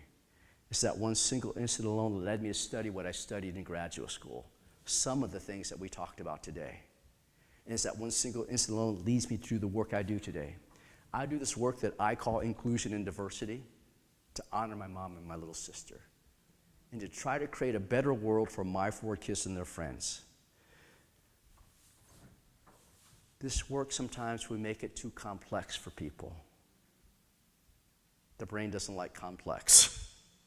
Let's simplify it.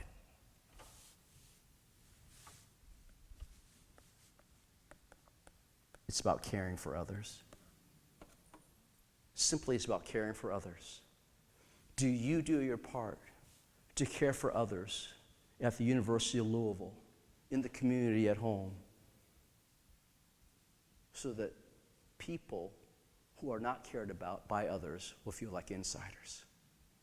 If you do that enough times, you may have just prevented a phone call that said, we just found your mom, your brother, or your sister, or your dad. There's one thing you need to know, though. Our brain more easily cares for those who are like us. We have to be effortful, intentional about caring for those who aren't like us, the outsiders. And to do that, we have to practice open-mindedness. So stand up. To end, we will have you join my open-mindedness cult. To join my open-mindedness cult, we are going to say the preamble of my favorite television series of all time that talks about open-mindedness. And anyone know what that television series is? Star Trek. Star Trek was about being an explorer, going out there, right? Being open-minded. So we're going to say the preamble. You're going to repeat after me. As we say it, you need to make the Vulcan peace sign. Okay? Everybody try this? Look around you. If somebody at least is not trying this, take your peace sign and slap them upside there for me. If you can't do it with one hand, use your other hand and pry your fingers apart. Okay? Here we go. Repeat after me. Space. The final frontier. These are the voyages of the starship Cardinal Enterprise. Our ongoing mission to explore strange new worlds, to seek out new life and new civilizations, to boldly go where no one has gone before.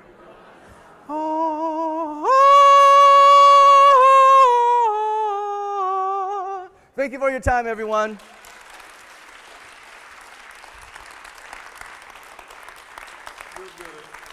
I don't know what's next, if we have Q&A, I don't know, Gil. Any questions, anything? We have like 10 minutes. Yeah. Any questions, any thoughts, anything? Anyone? Yes. Can you give that acronym again about hero? Hero, yeah. If I put it up on the screen again. Yeah, humility. Humility. Write this down. Humility.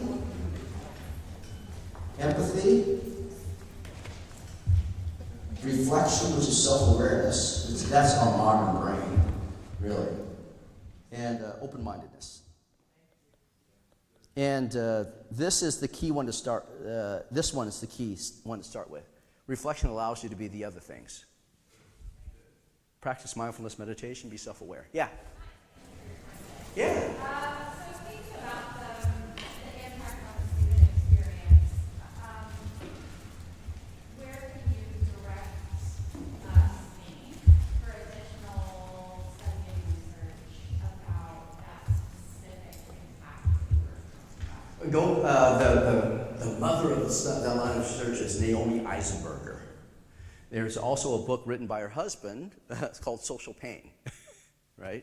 And it's her husband, who's also a researcher at UCLA at that time. He writes about her research and his research that looks about around how our brain is a social, tribal brain and experiences this pain. Right? Yeah. Is there anything that you've seen in your research and your study related to now the use of technology, and how does that quicken some of the decision making and thoughts, and how we might think about that around our students and some of their experiences and how they're making decisions? Yeah, I mean, there's lots of research on that. It goes many different ways. It doesn't necessarily quicken their thoughts. It makes access to information easier, but they don't know how to tell if it's good information or not. The other thing that online stuff suggests to us is that those who are heavy online users think they have lots of friends when they actually don't. And when they find out they actually don't, they get depressed. Because what technology, whether it's the internet in general or ChatGPT AI, has the great ability to advance human civilization. It also has the ability to lead us to treat people poorly, right? But it's not the technology that's bad, it's how we use the technology. Do we teach our kids, our students, how to use this technology in a more productive, positive way? When I go speak to schools, high schools especially, on ChatGPT and AI, I usually talk to faculty first, and I go, what are you doing around ChatGPT and AI? And they go, well, we're trying to figure out how to kids not cheat. That's our first priority. And I go, yeah, you might want to address that, but you know what you might want to address? Teach them how to use it well, right? There'll be a day where you don't, well, there's the days now. You don't need to remember everything that we teach because it's right there for you. Yeah. I don't know if that helped, but there's good and bad. The brain doesn't necessarily process the information any faster, but it does lead to distractions, right? It does lead to distractions that they don't understand how that impacts their brain so much when they're going back and forth like this, they're training their brain to toggle so they don't focus very well. The other thing is, if you're on a virtual call, never allow yourself or others to have their video off. The brain uses lots of information to make interpretations about what's going on. As it gets less and less information, it has to make guesses about what's going on. Sometimes it's right, sometimes it's wrong, right? But here's a litmus test for whether you should have if you hold a meeting, and whether people should have their video off. The litmus test is this: would you ever allow someone to come to an in-person meeting, bring a big black poster board, and put their name in the middle and hold it right in front of them on the table? No, you would never allow it, because you wouldn't know what's going on behind the black poster board. Your brain in those cases, and tell me if I'm wrong, when you're on a virtual call and somebody doesn't have their video on, your brain is going, hey, what are they doing back there? Right? Are they even there? Right? Now that's a distraction for your brain, right? Unless there's some good reason. That's just from a brain perspective. You can make arguments for why they shouldn't have, but from a brain perspective, you want to give your brain lots of information so they can make relatively good guesses about what's going on, interpretations. Anything else? Yeah. Yeah, go ahead. Yeah, go ahead. This is more of a comment. This was excellent. Thank you so much. Thanks. I really learned a lot. I went to a conference in July, and a woman who's doing some research on belongingness and online education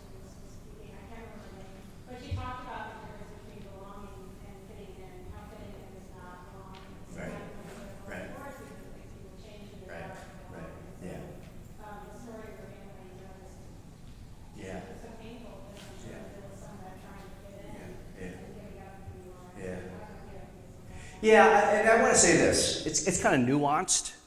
Belong is this inner knowing that people, that you can trust people and they trust you, and you know that they're not going to harm you. That's what trust, simply what that is trust to me, operational definition of trust. I know that the people aren't going to harm me, right? Now, fitting in, let's just say this. We all have to fit in to some degree, okay? Our brain is designed to fit in a sense, to conform, because if we don't, we get kicked out, right? So that although we have this modern brain, there's still part of our brain that thinks it's on the Serengeti long ago. So fitting in, we use a term in communication science called face negotiation. What do we decide to present to other people? Our face. And sometimes our goal is fitting in. Sometimes we have to fit in first before we get to the part of belonging. So it's nuanced for me. One is not right and one is not wrong, but maybe it's steps that we go through. Right? We all want to fit in, and then hopefully that fitting in leads to belonging. Sometimes I have to give up some of my individuality to actually belong. When we say, we've heard the term, I don't know if you talked about authenticity. See, there's a line of people, researchers like myself, who don't believe we have one authentic self. We have multiple authentic selves depending on the context. This is my authentic self as a speaker. This is not my authentic self when I'm at home, right? Here's the key issue, and there's brain science behind it. Do I get to control what I present? Or is the environment forcing me to present something to be safe? Do I get to control it? That's how I talk about authenticity. Because we are different selves in different situations. I am not this outgoing and overt off the stage. Right? But I want to be this way when I'm on stage. I don't want to be this way when I'm at home. I'm more introverted than extroverted. Okay. There's a question back there. You mentioned mindfulness meditation, so I'm guessing there's a connection between practicing meditation and operating out of our modern brain. Yeah. Well, when you're mindful, you're operating out of that modern brain, right? It's being able to be self-aware. But some people think mindfulness is about getting rid of your thoughts. You know, all those things running in your head. No, it's tuning into them and knowing what they actually are, and then being able to hone in on one of those thoughts, and being able to disregard the other intrusion type of thoughts. Right? That's mindfulness practice. When in my Hero Skills program, I have people. It's not just about learning the concepts of humility, empathy, reflection, and open-mindedness. I have people, leadership groups form cohorts of 4 or 5 people where they practice humility, those skills, 1 skill a week or multiple weeks. Because learning about them doesn't matter if you don't practice them. Right? So it's all about practice. Yes, Alan. Yeah. Yeah. I didn't know I should about tissue. And I just want to say that what you endure and what your family endures, you are the most positive person that I have ever met, and I want to thank you for your positivity.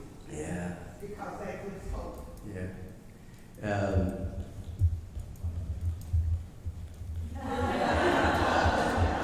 Part of that is therapy. Letting go of my anger. Dealing with stuff that we men don't like to deal with. Being vulnerable. This is part of my therapy up here, right? And it's being surrounded by people who support me that allows me to be where I am today. Here's the one thing I don't want some people to take away from this. See, that proves that we live in a meritocracy. My story doesn't prove we live in a meritocracy. In fact, the research says we don't live in a meritocracy. What my situation proves that one person can make it out with a lot of help. Right? I am the exception. Some people use me as the rule. There are always superstars in any group. Don't use that superstar to prove a false point. Right? There's always superstars. Don't use that. When it comes to research, my story is an N of 1. How many of you do research? How good are your conclusions if you have an N of 1? Your sample size is 1. Not very good. So, but thank you. Thank you for your comments. Yeah.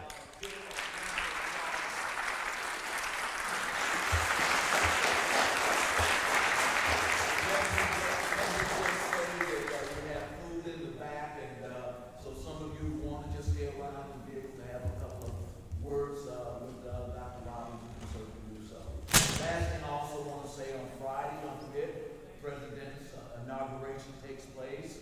That's first. Also want to say, and there's food afterwards. The president just opened. President's out of drawing.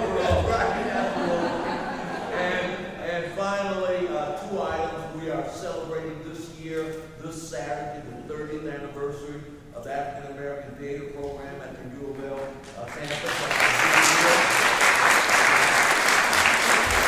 Also, this year, we celebrate 50 years of Pan-African studies. And we will not forget 225 years, University of Louisville.